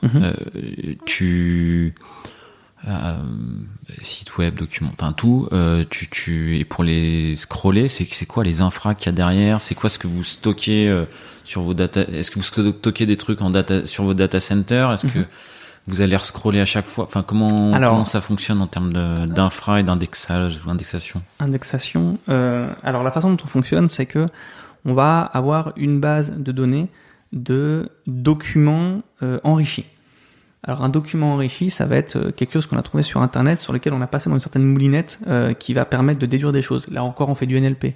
Exemple type, on va essayer de déduire la langue si elle n'est pas fournie. Ah, c'est un document en français qui parle de vélo et qui vient de telle date. Et c'est plutôt de la news, c'est plutôt de l'archive, c'est plutôt de l'histoire, c'est plutôt, tu vois, tu tentes de classifier un peu tout ça. Il y a diverses techniques, je ne vais pas rentrer dans le détail, mais voilà, tu vas tenter d'avoir tes documents enrichis. Ces documents, ils viennent du monde extérieur. Ce monde extérieur, tu as plusieurs façons d'aller récupérer cette info. J'en vois au moins 3 qui me viennent en tête. Le premier, c'est par exemple pour tout ce qui va être news, tu peux te brancher sur les RSS. Ok. Donc tu te branches sur les RSS et puis tu récupères l'info au fur et à mesure qu'elle est publiée. Ensuite, tu peux avoir des dumps. Wikipédia, par exemple, demande à ce qu'on ne scrolle pas, à ce qu'on ne crawl pas leurs infras, leur base. Par contre, ils fournissent un dump de tout Wikipédia, donc tu peux très bien le prendre, tu le décompresses chez toi et t'as tout Wikipédia et tu peux l'indexer du coup en prenant le temps que tu veux, t'es tout en local. C'est une deuxième façon de faire. Et une troisième façon de faire. Pourquoi ils veulent pas, Parce qu'en fait, un crawler, ce que fait un crawler, c'est qu'il va se connecter, il va faire une requête et voilà. Ça alourdit leur, d'accord, ok. Et vu le nombre de pages qu'ils ont, et vu l'infra qu'ils ont, et vu le nombre de crawlers qu'il y a, et vu l'intérêt que les gens portent à Wikipédia, c'est pas une bonne idée de les mettre à plat, tu vois. Ouais, ok. Et donc, du coup, la façon, du coup, pour la discovery du web en général, c'est d'avoir ce qu'on appelle un crawler ou un spider, un robot, il y a plusieurs noms. Et tu vas partir d'un ensemble de sources, de seed, de points de départ. Tu vas récupérer les pages web, tu vas les parser, tu vas récupérer les liens qu'il y a à l'intérieur et tu vas recommencer. Et donc tu vas rentrer en profondeur comme ça dans le web. Donc si tu fais une page web qui n'est référencée par personne, il y a peu de chances qu'on y arrive. Parce que forcément, c'est de proche en proche que tu avances en fait. Il faut que ta page soit référencée au moins par quelque part et que ça remonte à un des sites qu'on va avoir. Donc, un des points importants, c'est quel site on met dedans et ensuite comment est-ce qu'on avance sur ce scrolling, parce qu'à un moment donné, il y a tellement de pages qu'il faut mettre des priorités. Et les priorités, elles viennent notamment potentiellement de la fraîcheur, parce qu'il y a des pages qui sont créées, super, mais il y a aussi des pages qui disparaissent. Et après, tu as des 404 dans ta DB. Et donc il faut ouais, c'est un gros chantier. Quand vous rebalancez une 404, immédiatement, j'imagine, il y a un petit traitement derrière qui va aller éliminer la source de données qui avait été recherchée. Alors, on met des choses en place comme ça, c'est-à-dire que sur notre base, on va avoir un nettoyage de la DB qui sert aux réponses, mais ça n'a pas toujours été le cas, ça n'a pas toujours été efficace. On tente de le faire de mieux en mieux. On n'est pas encore parfait à ce sujet-là, mais voilà, on s'améliore. On va également avoir un système de crawling qui va être en partie de découverte, genre cette URL j'y suis jamais allé, et en partie de rafraîchissement. Et j'y suis déjà allé sans cette URL, mais je sais qu'elle change souvent. Donc du coup, je vais la recrawler. Exemple, j'ai envie de dire, la page de l'équipe ou ouais, la page de l'équipe, encore c'est souvent du RSS là-dedans, mais effectivement la page de l'équipe, la page des journaux, la page du journal télé, la page tu vois, où là ça demande un peu de, toi, si t'as crawlé ça une journée puis t'attends un peu, puis quelqu'un te pose la question le fameux que j'avais lu quand j'étais arrivé chez Quant, ce soir à la télé, et que tu donnes une réponse ouais, ce soir le 2 novembre 2018, t'as envie de dire ouch, on n'est pas très frais là, tu vois. Et t'as d'autres trucs, il y a des sites d'archives, on sait très bien que c'est pas la peine d'eux. Et donc ça demande d'avoir un crawler un peu smart en fait, un peu bien branlé en fait. Et ça c'est des choses qu'il faut faire en fait. Monstrueusement compliqué, quoi. Monstrueusement compliqué, hyper intéressant, beaucoup de choses à faire, beaucoup de choses qui fonctionnent, beaucoup de choses qui fonctionnent pas encore, beaucoup d'idées, beaucoup de travail encore chez Quant. On va pas se cacher derrière notre petit doigt. Quant est un chantier immense et pour reprendre le slogan interne de Facebook, the journey is only one person finished. à savoir qu'on n'a fait qu'1% du chemin. Et alors ça, c'est un point chez Facebook qui s'est encore affiché, peut-être plus maintenant, mais quand j'y étais en tout cas, malgré les 2 milliards de personnes qui se servaient de Facebook, il reste encore 99%. Il reste encore 99% du chemin. Ne l'oubliez pas. Tout ce que vous avez fait, c'est très bien, mais il en reste encore toujours plus à faire que ce que vous avez déjà fait, que ce qu'on a déjà fait. On est qu'au début de l'aventure. Et c'est plus ou moins vrai selon les entreprises, et je pense que c'est très vrai pour Quant. Quant n'est qu'au début en fait d'une certaine aventure. Même si je pense qu'il y a aujourd'hui des bases qui permettent d'aspirer à une vraie à une évolution visible de ce que Quant peut être et veut être. Et du coup, juste peut-être en termes de stack technique, NLP, machine learning, base, infra, vous êtes sur quoi? J'imagine qu'il doit y avoir beaucoup de choses. Il y a beaucoup de choses, ouais. Il y a beaucoup de choses. Aujourd'hui, les 3 langages officiels qui sont utilisés chez Quant, officiels, attention, parce qu'après t'as Legacy qui doit migrer vers, toujours pareil, sont Rust, TypeScript et Python.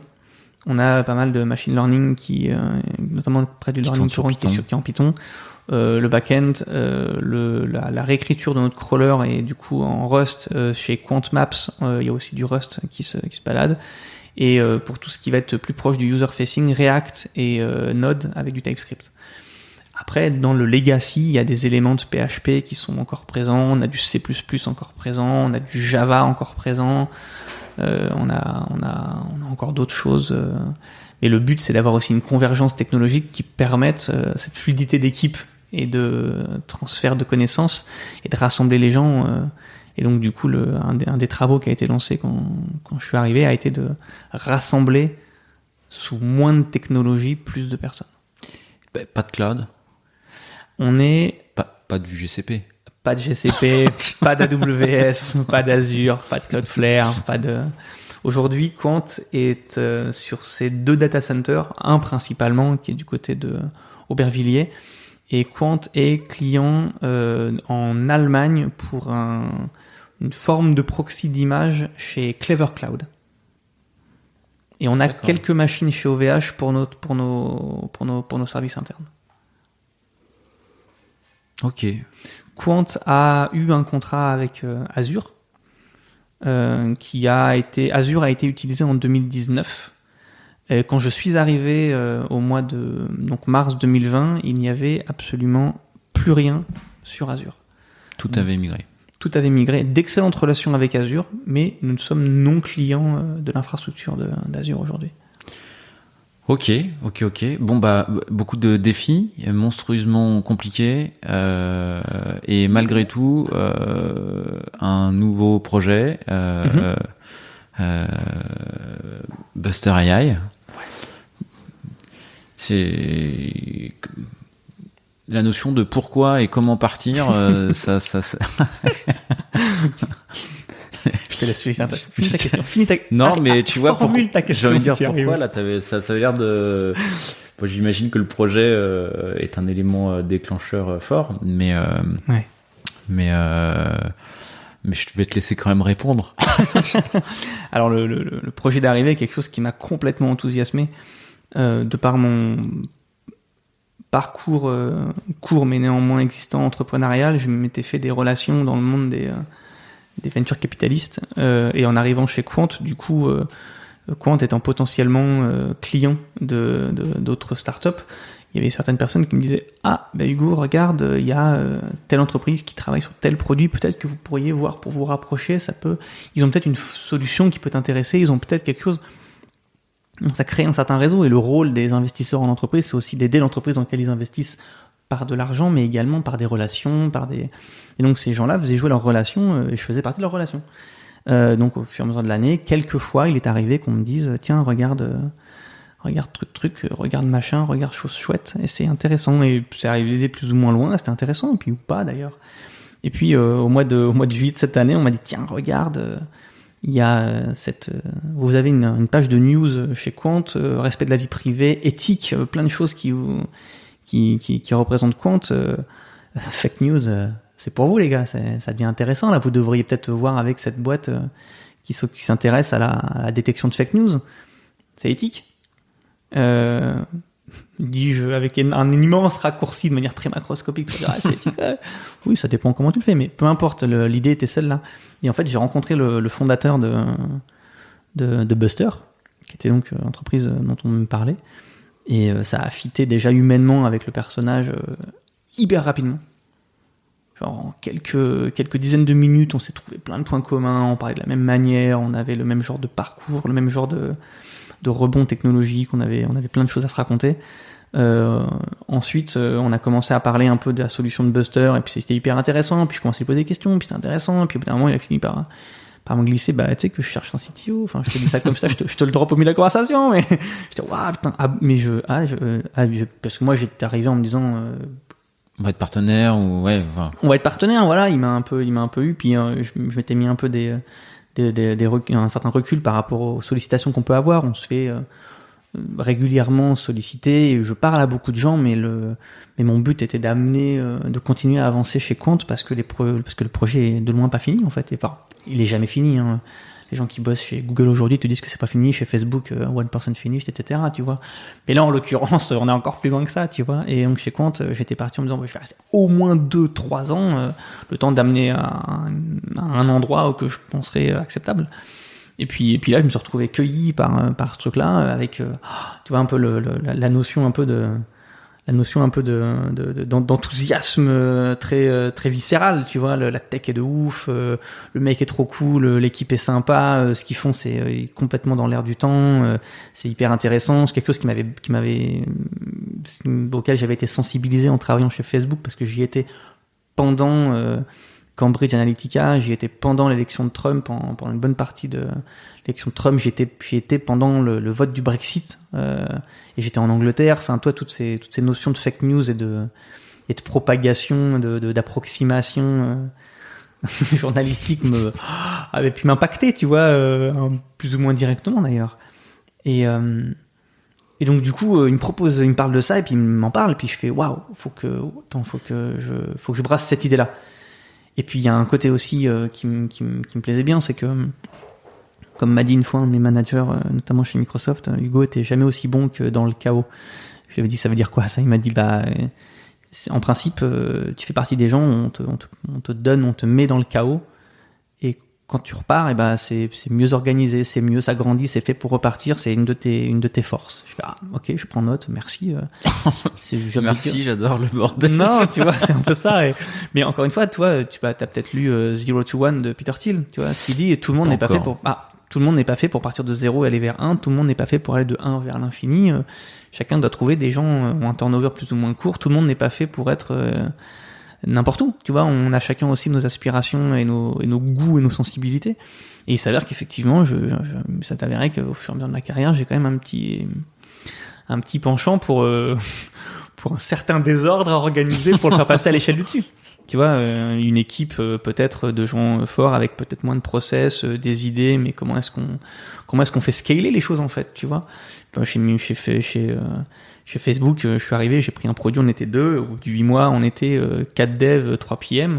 Après, ils m'ont filé une autre équipe, on était 2, au bout de 6 mois, on était 13 dans 4 bureaux, 3 time zones. Après, j'ai changé d'équipe. J'ai pas changé d'équipe, j'ai monté une autre équipe, je suis parti de 0, je l'ai amené à 6 en 6 mois. Toujours dans la définition des produits, pas du produit, mais la définition plutôt de la direction de l'équipe, tu vois. Et en fait, je me rends compte que si je suis parti de Facebook pour monter ma boîte, c'est aussi parce que c'est un truc que j'avais envie d'essayer, tu vois, de dire tiens, qu'est-ce qui se passe quand j'ai rien et que je monte quelque chose. Et là, il me proposait un truc, donc on est pré-série A, on a une tech, mais on n'a pas vraiment un produit. On a une équipe, mais elle est plutôt quand tu dis dans on la n'a même pas pièce. vraiment un produit. C'est parce qu'on n'a pas de market fit. Et qu'en fait, on a des idées de produits, on a des idées de produits, on a une manière d'utiliser la technologie aujourd'hui qui est proposée, mais ça en fait pas un produit, ça. Ça en fait juste une manière d'utiliser la technologie. Maintenant, ce qu'on veut, j'ai envie de dire. La manière d'utiliser la technologie, c'est détecter les fake news, ou c'est les cas d'usage de détection, enfin, ou c'est ce que, ou c'est quoi en fait? Et c'est exactement la question à laquelle on est en train de répondre avec l'équipe. D'accord. C'est exactement ça. C'est où est-ce qu'on va? Parce que les fake news, en fait, il y en a partout, il y en a tout le temps. Il y a les fake news technologiques, deepfake par exemple. Tu peux dire quelque chose de très juste avec du deepfake, mais tu peux dire quelque chose de très faux avec un truc complètement légitime d'un point de vue technologique, tu vois. Et donc il y a plusieurs espaces dans lesquels il faut avancer. C'est comment tu y réponds, quel est le genre d'outils, ça veut dire quoi de dire quelque chose est une fake news. C'est quoi une fake news? Enfin, c'est quoi la vérité? Qu'est-ce que la vérité? Parlons-en. Non mais ça peut être une blague, tu vois. Alors là, encore une fois, c'est drôle, mais à la base, c'est pas forcément une blague, tu vois. Qu'est-ce que la vérité, tu vois. Et donc aujourd'hui, tu vois, je repars dans une aventure qui est très très différente de ce que peut m'offrir, de ce que t'es en train de m'offrir Quant aujourd'hui. Et je reviens un peu à des choses bien plus early stage, tu vois. Ouais. Donc là, du coup, bon, c'est les tout démarrages. Ouais. Donc le contour du poste, c'est bon bah va y avoir évolution du produit, partie prenante dans le market fit, levée de fonds. Mm-hmm. Tu vas être le représentant de la techno, j'imagine, dans les audits, dans les avant, dans les choses comme ça. Mm-hmm. On se revoit dans un an, les 2-3 challenges que t'as dans l'année à venir, que t'as identifié. What is success? Les 2-3 challenges. Alors, le premier challenge, c'est déjà d'arriver à avoir une stack technique qui soit hyper fluide pour être très flexible et très réactif aux demandes qu'on pourrait avoir de l'équipe produit. À savoir, tu vois, de pas être forcément en train de dire à la moindre feature pour dans 2 semaines, tu vois. Enfin, si encore je dis 2 semaines, ça paraît long et court selon les gens, selon les équipes mondaines, mais t'as compris ce que je voulais dire. Ouais. L'idée, c'est de dire comment est-ce qu'on se met au service, comment est-ce qu'on avance avec le produit, pas mettre au service, mais comment est-ce qu'on avance avec le produit et qu'on se rend flexible pour que le produit puisse être qu'on puisse être réactif et tu vois être en rebond non pas de l'actualité, mais en rebond peut-être de certains types de marchés qu'on pourrait aller, dans lesquels on a envie de s'engouffrer, en fait. Il faut savoir être un peu, tu vois, un peu malléable, surtout au début, avant de trouver trouver le market fit. Le deuxième, c'est, je suis assez intrigué par la capacité qu'on va avoir à mettre en place un vrai pipe CI/CD, que je vois comme dual de mise à disposition de modèles validés pour une CI/CD d'un produit validé. Peut-être qu'il y a des gens plus avancés que moi dans ce domaine qui sont en train de se dire waouh, Hugo, il a tellement pas le vocabulaire, c'est de la bleusaille. Mais en fait, pour ceux qui arrivent à voir de quoi je parle, c'est un vrai défi qui est hyper intéressant à mettre en place, en fait. C'est-à-dire que tu as un premier pipe de tes modèles que tu vas entraîner, puis que tu mets à disposition d'un produit qui va pouvoir les choisir et peut-être avancer et proposer un produit qui inclut un modèle qui fait de l'inférence. Enfin, tu vois, l'espèce de double pipe, et un troisième qui est le fait d'avoir assez de sources de données en interne de manière à pouvoir répondre à une contre-argumentation quand on fait de la détection de fake news. Et en fait, toute cette technologie-là, en fait, est assez fascinante à vouloir mettre en place.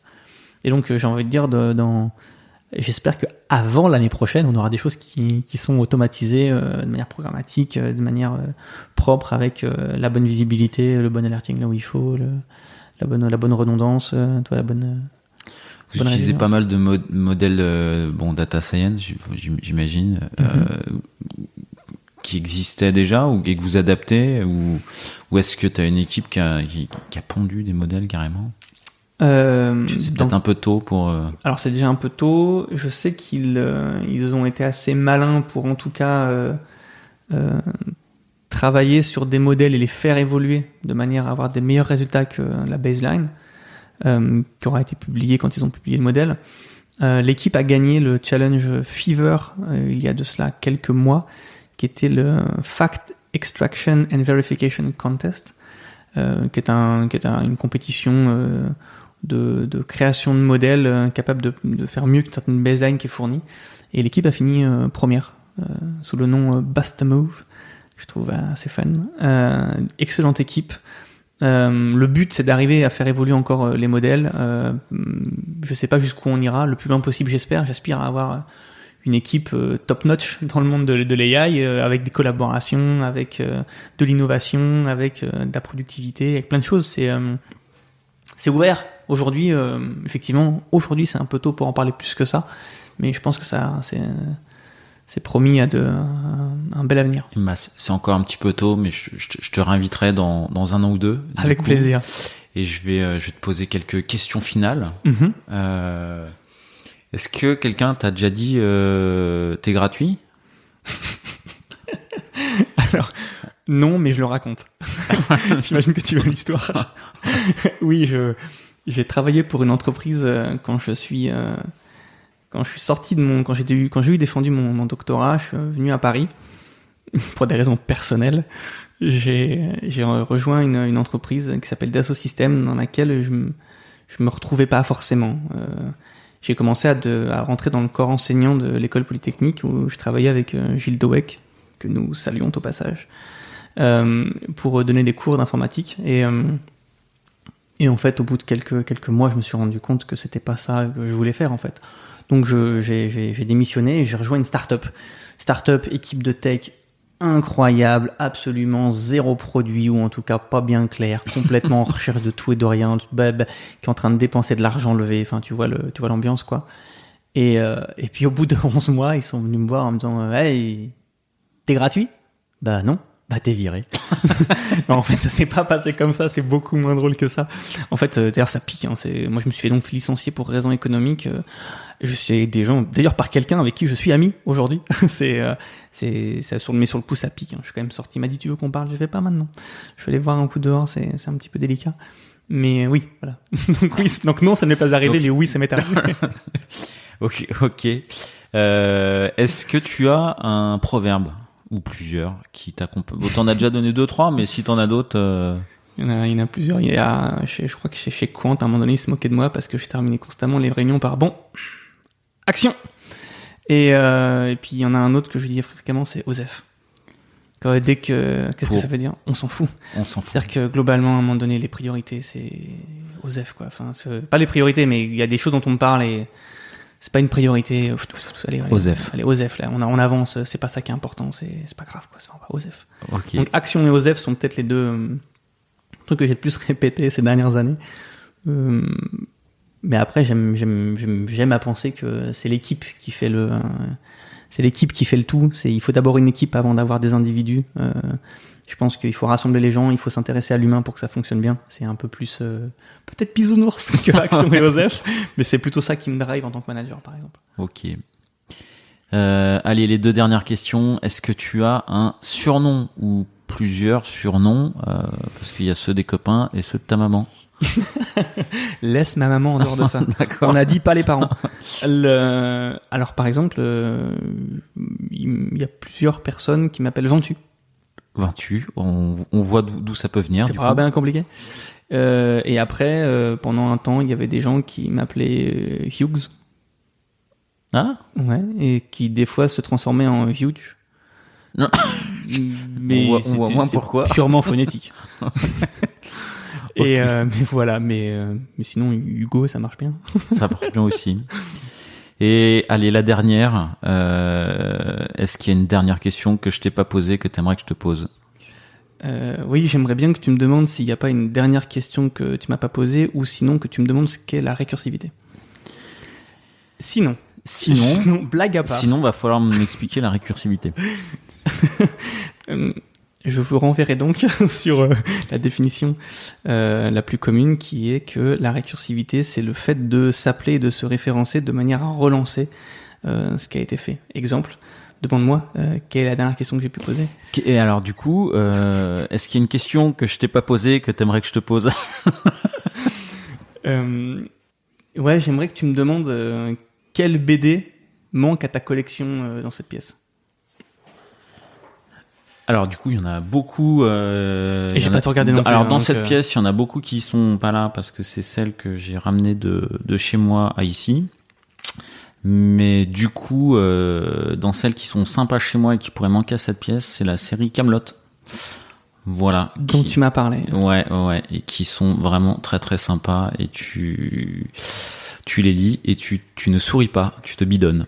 Ce que tu me disais, ça fait partie des BD dans lesquels tu vas rire à haute voix. Exactement. Et ben, du coup, je crois que on a fait le tour et je te remercie pour ta participation et je te souhaite plein de bonnes choses pour tous les challenges à venir chez Buster AI. Merci beaucoup. Ce podcast a été fait sans trucage et sans filet. Mais aucun animal n'a été blessé. Tout accident serait non. Le seul point, donc dire merci beaucoup, c'est toujours super intéressant. J'aime bien ce genre de conversation où on essaie d'aller tirer des choses, où je me laisse un peu surprendre par des questions et je raconte des choses que j'ai pas toujours déjà racontées, même si je peux être un peu verbeux. En l'occurrence, dans tout ce que j'ai pu raconter, si j'ai dit des bêtises, avec grand plaisir pour en discuter. Si j'ai dit des choses qui vous intéressent, avec grand plaisir pour en discuter. Le seul point, s'il vous plaît, restez cordiaux. Inutile de me sauter au mollet ou à la gorge. C'est pas la peine, ça encourage pas la conversation. Mais avec grand plaisir pour venir me chercher, notamment sur Twitter, avec plaisir. À très bientôt. Au revoir.